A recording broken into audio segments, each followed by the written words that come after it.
What's going on, everybody? Welcome into Payoff Pitch, Action Network's MLB betting podcast. We are presented by BetMGM. Same crew as yesterday. Brendan Glasheen, Sean Zerillo, Anthony DeBundo. Payoff Pitch comes your way Mondays, Tuesdays, and Fridays during the baseball season. Great to have you joining us. We appreciate anytime you leave a 5-star rating. If you've done so already, thank you.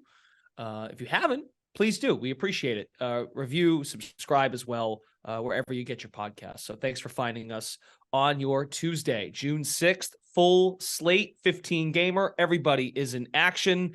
We've got a bit to get to with a bigger slate than yesterday. So without further ado, let's just dive right into it. Sean Zerillo, best bet for Tuesday, June 6th. Going to take the Texas Rangers here in the first 5 innings. My largest projected edge on today's slate. Currently, a lot of movement overnight. Actually, like where Anthony is going, the lines have just moved too far for me. But looking at the matchup between Dane Dunning and Matthew Liberatore, kind of projects similar below average stuff for both pitchers. I just think Dunning is a higher floor, better command overall, and the Rangers are getting the better of the offensive splits tonight because both of these teams are better against left-handed pitching than they are against righties. Something interesting, too, in terms of the Cardinals and their defensive value. Last year, they were a top 5 defensive team, have generally been one of the better defensive teams in baseball for the past few seasons. But the shift went away. They're sort of regressing athletically. They've fallen to 25th in defensive runs saved this year. They were 5th last season. Texas is a top 3 defensive team. So the Rangers have the better offensive splits. They're the better defensive team. I think they're the faster team, too. So I made the Rangers closer to minus 170 in the first 5 innings. I would bet their first live line up to about minus 156. I would set the full game at price target closer to minus 140, though, just because I do give the Cardinals a bullpen advantage. That's the one edge that they might have in this series. Otherwise, I think Texas should be favored. Okay, very good. And the Rangers are still second favorites to come out of the AL West behind the Astros. So I'm curious when that might shift. I know the Astros publicly have been, and not just publicly, they've been a very good team in that division, but the Rangers, I think, have proven they are quite good. They are plus 180 to come out of that division at BetMGM. 3.5 game lead. And Astros are minus 175. Okay, by the way, Sean Zerillo's column Opening Pitch is up. Zerillo's on a ton today, so want to go check that out. ActionNetwork.com. Zerillo Opening Pitch breaks down the slate, has his projections, some nice graphs, gives you the visual that you might not get in a podcast. So that if that's something you need, that's available to you. Anthony DeBundo will also have Dinger Tuesday picks later on in the show. And DeBundo, you are going to fade. I'm not going to say you're backing the Red Sox. You're more so you're fading Shane Bieber. Let's frame this the right way. Or am I wrong? Well, it's a little both. Okay. But yeah, I mean, Shane Bieber, you're now hearing that the Guardians are shopping him, which I think is a fascinating rumor that you're going to see because everybody in the world is going to need starting pitching in this offseason. That's the Red Sox. In this trade deadline because there's been a lot of injuries. And Bieber is the exact kind of guy that I would expect the Guardians to move off of right now because they have young arms coming through that are better. Bieber will get overpaid for, and they will get more than he's worth at this point in his career. I mean, we've discussed him ad nauseum on this show. I think he's in the top 5 or 6, like most discussed pitchers, but I mean, it's been a stunning change in skills from 41% strikeout rate to 33 to 25, now down to 17% strikeout rate. And now that the walks have ticked back up toward his career average, he's just an average MLB starter, and that defense has not been as elite behind him. We saw the Guardians kind of push the limits of BABIP last year on both ends, both pitching and hitting, and they are not getting away with that level of production again. Their hitting offensively is 28th in expected slug, 28th in expected WOBA.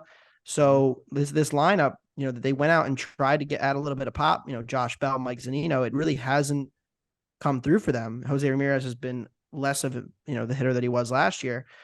And I like James Paxton. The stuff continues to impress, especially relatively speaking to Bieber. Now it is interesting. I was looking at the stuff and I was like, maybe Bieber's just gotten worse again, but it's pretty much where he sat last year. The fastball is just not there anymore. The cutter does a decent job of controlling batting average on balls in play, but 80 stuff plus on his fastball, stuff plus overall right around where he was last year. James Paxton has come back from the injuries and really built himself up and continued to, rack up some strikeouts here. He's had all but one outing against the Angels was good. And I'm really a believer in him. I added him in a couple leagues in fantasy myself. I think that there's like a legit upside here if he can stay healthy, given the stuff numbers. And so as a dog, I like the Red Sox here for sure. Their lineup is way, way better. They have the better starting pitcher. Give me the Sox on the road. Anything plus money is fine. The Cardinals are the exact type of team who will go out and trade for Shane Bieber and say he's fine. He won a Cy Young. He'll be fine. We'll figure it out. And because they don't care about strikeouts. They pitch to contact. He just fits in perfectly with their team. He's better than Steven Matz and Adam Wainwright at this point in their careers. He's a Miles Mikolas, right? Like that's basically what he is at this point. The strikeout minus walk rate is down 20% from his Cy Young season. He was at 30%. Now he's at 10%. It's a dramatic drop, but he's at league average. Roughly 10.3% is the league average strikeout minus walk rate. He's at 10.2%. One thing you do have to watch with Bieber, he's outperformed his underlying metrics by like 0.6 of a run in every season. It's just something he does. I think even this year he's doing it too. So no matter how far we move him, he's still like going to be a little bit better than what the underlying indicators suggest, but this is a bad Shane Bieber we're seeing right now. And I don't think he's fully paid for the skills he's showing yet either. He's going to get lit up at some point. I think the Red Sox are capable of doing that. They've crushed right-handed pitching this season. So maybe and they even crushed McClanahan yesterday. Like they only had like one run on 3 hits off him, but they were hitting the balls hard all game. They take the plate appearances. Yoshida's presence and his patience and the way he takes pitches, I think that has a downstream effect on other guys in the offense. It creates like this vibe. And I've seen it with Mets teams in the past where like when everybody's taking, or when one guy comes in and starts taking pitches, it spreads throughout the offense. So it's like a whole vibe that Yoshida creates with the team. And his ability to take pitches that are in the shadow zone is so impressive. I just watch his at bats and I'm like, how is he taking that pitch? Like everybody would swing at that pitch. His eye is unbelievable. And so the thing with Paxton too, right? So you look at the profile and you'd be like, well, 4.64 xERA, 4.28 FIP, not that good, but like he's allowing 2 homers per 9. So, he gets to face a lineup that doesn't hit homers, 1, and 2, I don't expect him to continue to allow, 1.89 homers per 9. The bat projects him for 1.3 the rest of the way.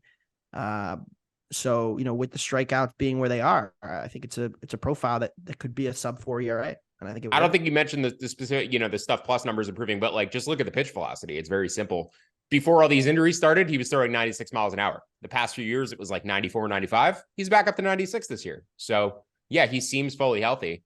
Just hopefully he continues to get better, but I think they have a definitive starting pitching edge tonight. And the Guardians last year were historically bad against left-handed pitching. They were decent against righties, historically bad against lefties. They're bad against both types this year, but I think I'd still project them better against righties. Red Sox have lost 3 in a row, and their get-right spot on this Tuesday is against Shane Bieber. I would not have thought that would be the case. But, Inzerlo, you want to weigh in quickly? The total's 7.5 for this game. Yeah, I made this closer to 8.1. We do have wind blowing in, but I said, that blow-up potential with Bieber is there. The Guardians have actually been, I haven't looked the past couple of days, but I feel like they've been scoring more runs lately, hitting the ball a little bit better. Paxton, the underlying metrics still aren't exactly where he was previously. Like he's still around a 4 ERA type pitcher. But I think regardless of I think the weather knocked this total down from 8 to 7.5, but I like the over 7.5 up to about minus 115. Made it, like I said, at 8.1, 8.2. So enough room there. Consider betting the F5 over too. I'll take a look at that as well. Or maybe a Red Sox team total or a first 5 team total over. Yeah, the other thing is that this Cleveland bullpen just hasn't been as dominant. They've regressed quite a bit too. Karinchak's been bad. Kosei hasn't been as dominant. Trevor Stephan blew up the other day. Like they've had guys. It used to be one of the 3 best bullpens in the league. It just really hasn't been that this year, and that has certainly hurt their run prevention machine. Same with Tampa. So it just shows you, even these teams we talk about with these dominant bullpens, they can have years and stretches where they're just not that good. I want to mention just really briefly, since we're talking about the AL Central and the Guardians seems like we're down on, the Tigers are getting Tarek Skubal and Matt Manning back soon. They're both rehabbing. Those are their 2 best pitchers, maybe. So I'm not opposed to maybe No, considering the Tigers. Don't tell me the No, Tigers. it's not man. happening. But if I was to pick a team in the rest of the AL Central, not the White Sox, not the Guardians, if I was to pick one team who I think like could get maybe back in the race, it would be the Tigers. But no, I think the Twins are going to run. I would actually still take the Guardians. Just because of the pitching. McKenzie looked amazing the other night. Bybee's good. Allen's solid. McKenzie is going to be a difference maker for them for sure. I mean, we bet him Cy Young coming into the year. Like, he looks like he would have justified it. He just got hurt. So Guardians are 3.5 out. Tigers 4 out. The lineup they put out last night against Nola and the Phils was diabolical.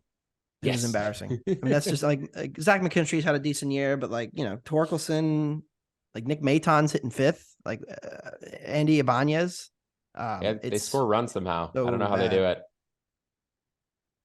You are subscribed to an Action Network Pro account, which we highly recommend. You can find edges, including where the people are putting their dollars on games. And one game that jumps out, Mets and Braves. They start their second series of the season. They had a couple of postponements earlier in the year due to inclement weather.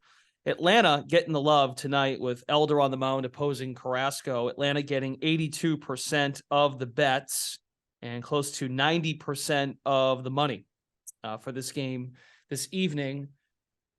Zerillo, are we fading the public? Are we coming back on your New York Mets with Carlos Carrasco on the mound? New York on the money line tonight is plus 140. In terms of a side, it's a pass for me. I made the line about minus 145, so it's right in between where the prices are essentially. If the Mets got up to closer to plus 155, plus 160, I would consider jumping in, but I do like the over in this game. I made the total 10.5. I'd also consider the first 5 over 5.5, but the full game over 10 up to about minus 105, which is roughly the best available number out there right now. That is where I'd play to. I wouldn't go much further. I bet over 9.5 yesterday and it moved up, but Bryce Elder has just been an absolute luck box this season. 4 expected ERA, sub 2 actual ERA. It's just sequencing luck. It's a lot of innings where he allows 2 base hits and then gets a double play and then starts off the next inning with a hit and a walk and then gets out of that inning. It's at some point, these sequences of hits and walks are going to come within the same inning. They're not going to come in back-to-back innings and then he's going to keep stranding the guys on base. So I believe his strand rate is north of 90% or it's in the high 80s. It's very high. So 88% of all base runners. League average is around 72.5%. So that is substantial. Also 77 stuff plus for Elder. Decent command, but it's not like he's doing anything particularly special. I think the offenses can go off tonight in this series. Don't really love the Mets bullpen either. It has a lot of below average arms, a lot of AAA arms in that Mets bullpen. So if they fall behind by a few runs, they don't really try to keep the game close or play catch up. They just throw it away with their bad relievers like Jimmy Yacobonis and Steven Agosic and these guys who shouldn't be in the MLB level. So over 9.5 minus 120 or 10-2 minus 105. Mets bottom half of baseball in bullpen ERA, just over 4. DeBundo, thoughts on this series getting underway tonight in the NL East? Mets, Braves. Mets are 5.5 out in the NL East. They've lost 3 straight with Carrasco on the mound against Elder. Yeah, I think the one thing maybe you could say about Bryce Elder is that he does keep the ball in the yard, and he's done a really good job of that. Now, the question is, will he continue to do that? Because if you look at his numbers from the minor leagues, it's a pretty neutral park factor in Gwinnett. So it's not like, we're not talking about the PCL here where everybody hits homers all day. He gave up 1.2 homers per 9 in AAA last year, 105 innings. Right now, he's got 65 major league innings this season, 0.55 homers per 9. But also last year, and he started 9 games last year, and 0.67 home runs per 9, keeping those home run to fly ball rates way down as well. So if Elder can suppress home runs like that, I believe in him as an above average MLB starter because he does get a good number of ground balls. His strikeout to walk rates are about average, slightly worse than average. So, the projection systems keep going lower on Bryce Elder as they're seeing the same thing we're all seeing. Obviously, he's not a, 1.92 ERA pitcher, but, the market knows that too. But, you look at his numbers, The bat has him at 4.5. That's like the best or the worst projection out there. The rest of the systems are down near 4. I'm starting to believe in that. So it's not like he's had a ton of BABIP luck either. Like 291 BABIP this year. It's not terribly lucky. So, I'm starting to buy this Elder stuff a little bit, which means he'll probably get blown up. It would be Atlanta or nothing for me tonight, but I have not bet anything. Okay, very good. Mets and Braves tonight. One of the good matchups this week. And we'll see if the Mets can get back in the race. I know last year it was like the end of the year where they sort of squeezed back in, but we'll find out. I believe they needed to win one game against the Braves to clinch the division, and they got swept. That was ugly. That was ugly, but we all had Braves tickets, so it was a great series. Screw the fandom at that point. That series was really the amalgamation of everything that was wrong with the Mets last year. It was just like our starting pitching's old, and we don't have enough homers. And the Braves just I think DeGrom gave up a few solo shots in the start he made. So did Scherzer. That was it. Yep. Scherzer got hurt. All right. DeBundo and Zerillo are together. They have a consensus underdog. They are coming back on the Chicago Cubs. They got blanked by San Diego last night. They wrap up that series. They split 2-2. They're going to Los Angeles tonight to take on the Angels. I'll go to Zerillo first. Your confidence level in the Cubs tonight. Why? Why do you have confidence? They are plus 105, just slightly, not quite a pick 'em, but close to it. Yeah, Tyler Anderson should just be an easy matchup for them. 3.3% strikeout minus walk rate this year. His expected ERA is at 5. He signed a 3-year, $39 million contract with the Angels this offseason after a career best year with the Dodgers, where he had a 3.10 expected ERA and a 15% strikeout minus walk rate last year. So his strikeout minus walk rate down 12%, was slightly above average last year. Now it's one of the worst in baseball. And his expected ERA has moved up by 2 full runs. His velocity's down. His stuff plus numbers are relatively the same, but it's really just all location. He's not commanding the ball well, struggling with his command, giving up a lot of walks, and batters aren't chasing pitches outside of the zone. The Cubs are also a good offensive matchup against them. They're top 7 offense, both against left-handed pitching and at avoiding strikeouts, or at drawing walks, I should say, against left-handed starters. So I thought they would have some success against Blake Snell last night. They did for a minute in the first inning, and then he kind of settled in. But I think Anderson should be a much more hittable, much easier matchup for them.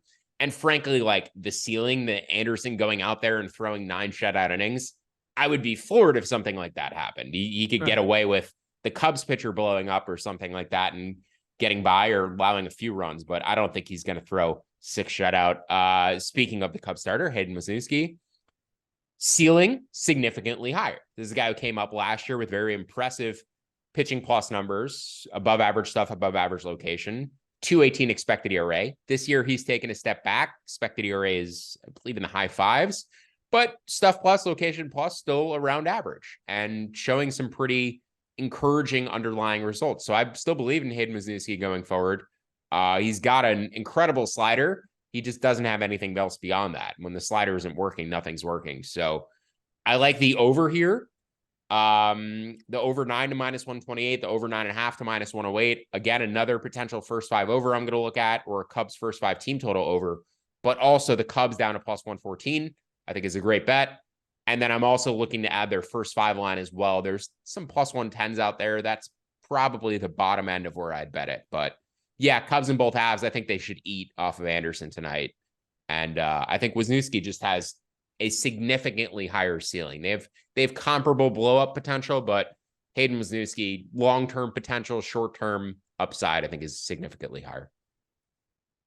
Bundo, anything to add? I know it was not a great start for Anderson last time out, and the Cubs, they just can't seem to give Mr. Hayden some run support these days. Yeah, I mean, Hayden had a couple blow-ups. So there was the famous Cubs-Mariners game at Wrigley with the wind blowing straight out. That was a big issue. But, what I like about Hayden and the reason that he dominated last year and part of this year is that, like, his fastball has gotten absolutely ambushed. He's gotten crushed on that pitch, and it's really bad. But he has a sinker and a cutter that he can use and that grade out better. And I think you're going to see him just not throw fastballs anymore, like the Josiah Gray approach in a way, where he just goes to the other fastball type pitches and tries to cut the home runs that way, because the home runs were the big issue. He gave up over 2 per 9. He got crushed for them. But again, like you look at the track record, and there's not a lot of home runs there. He was giving up last year in AAA 0.44, major leagues last year 0.82 per 9. So he gives up 2 per 9 out of nowhere in 43 innings. I don't expect that to continue. And so I actually like him much better as well.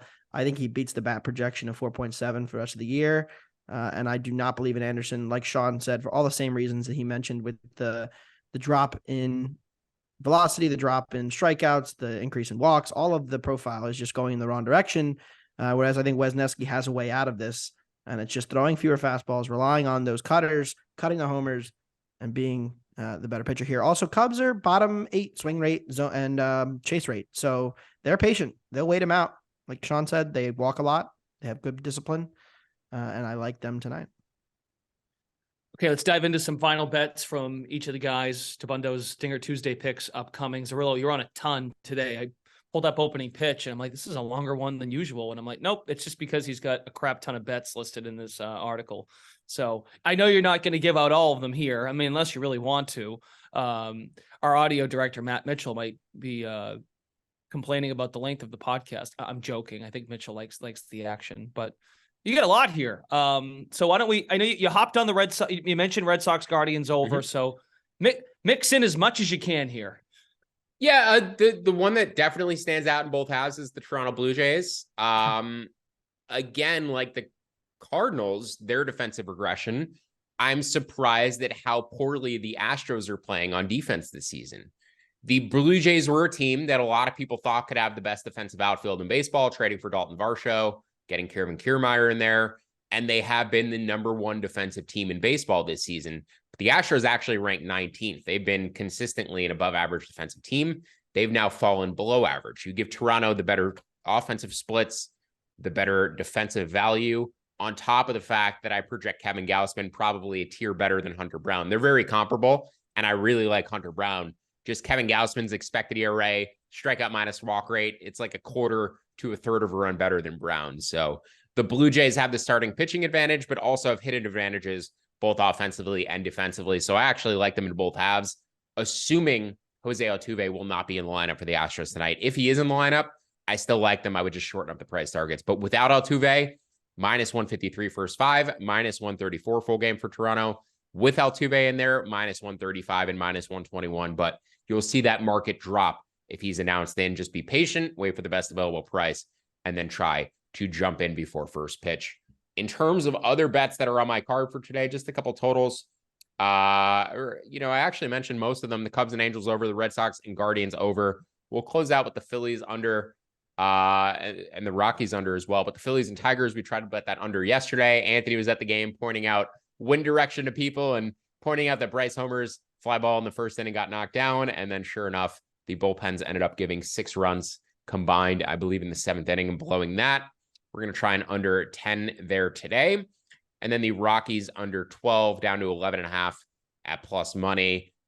Just decent pitching weather for Coors Field, or not decent pitching weather, but not great offensive weather, particularly for Coors Field today. Just a few percentage points below the park average there, which is enough to get me closer to 11 on my total. So the under in a bullpen game for what I project for the Giants, which should keep things fresh, prevent any individual pitcher from getting blown up, and keeping the Rockies getting different looks in every inning.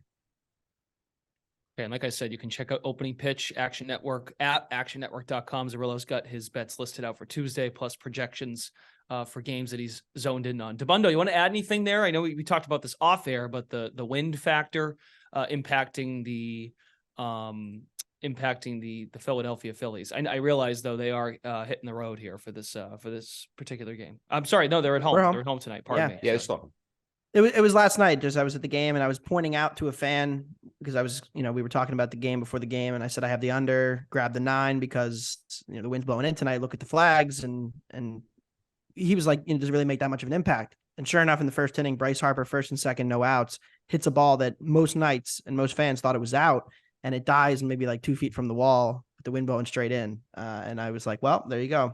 Ended up going over because Nola was chasing a no-hitter and they left him in too long. But anyway, I like the Jays as well. I bet them with Zerillo yesterday. I thought that was a bad opener. I still like it up to -140. I'm fine with that. We have my game of the year not because I bet any more money on it than normal. It's just a 1-unit bet for me. But Louis Varland Right. You against mentioned this Zach yesterday. Eflin.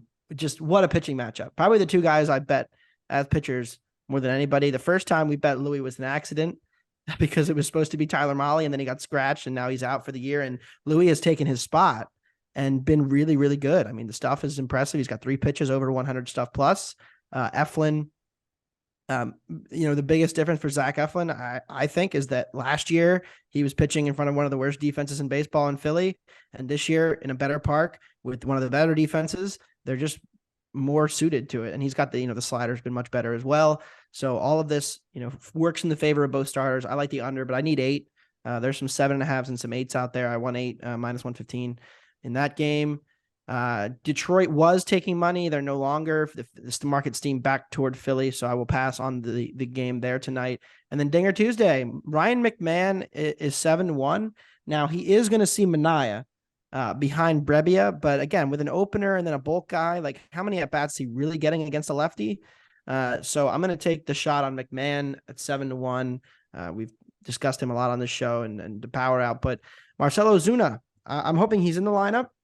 I'm going to wait to bet it because I'm a little concerned he might get benched after he didn't hustle on Sunday. But if he's in that lineup, 4-1 is a good price for him against Carrasco, who has home run problems galore. So those are my 2. You can read the rest of the column later this afternoon. Excellent. What's that out this afternoon? Early afternoon? Is that just about? Okay. Great. A lot of games. So again, if you want the written content, that's a good day for it because there's a lot to break down. So that's it for our Tuesday episode of Payoff Pitch, June 6th. Again, please rate, review, and subscribe to the podcast if you have not done so already. We appreciate you. For Sean Zerillo, Anthony DeBundo, Brendan Glasheen, we are back here Friday morning. I know Zerillo's out. DeBundo, you're on again. Is Charlie coming back? I believe so. All right. We'll find out if Charlie's going to bet the A's. No A's talk on this pod. So that's actually we get a gold star for that. We don't, well, I just brought them up, but you get my point. We didn't get into the A's. Charlie will. We're bound to get into them. Back Friday morning. Thanks for tuning in. Payoff Pitch, Action Network's MLB betting podcast. We're presented by BetMGM. Have a great Tuesday. Enjoy the rest of your week. We'll talk to you on Friday.